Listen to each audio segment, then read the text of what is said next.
What's up sa mga kolokoy? Kamusta?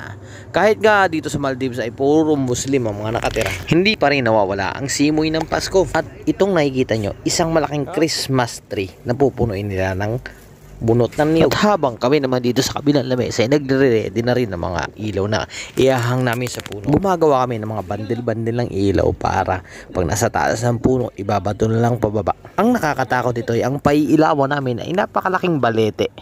Good luck na lang sa amin. Siguradong kung may nakatira sa punong ito, mabubulabog. Kung nasa Pilipinas lang ako, iisipin ko na may kapre nakatira dito sa sobrang laki ng puno. Madami po kami ilaw dumating. Ito yung mga fairy light. Ito pink. Iba-ibang kulay. Meron kaming 3 kulay dito. Bali 4 pala. May orange, yellow. Tapos meron din kaming warm white. Igay naman ni Hakim. Putik naman oh. May blue din kami. Ito. May purple, pink, blue. Ito pa yung ano. Ito yung mga bagong dating na ilaw. Ito yung mga handa ito para sa Pasko.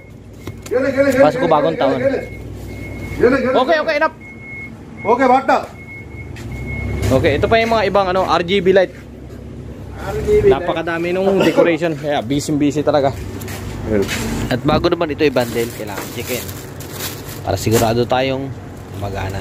Dahil nga malapit na magtanghalian, kaya hinahapit at pinapaspasan pa mga trabaho.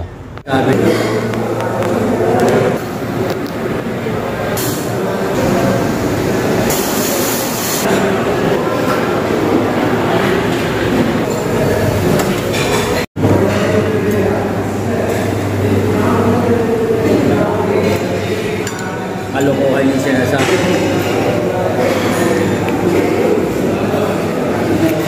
Harap! Ito, beef.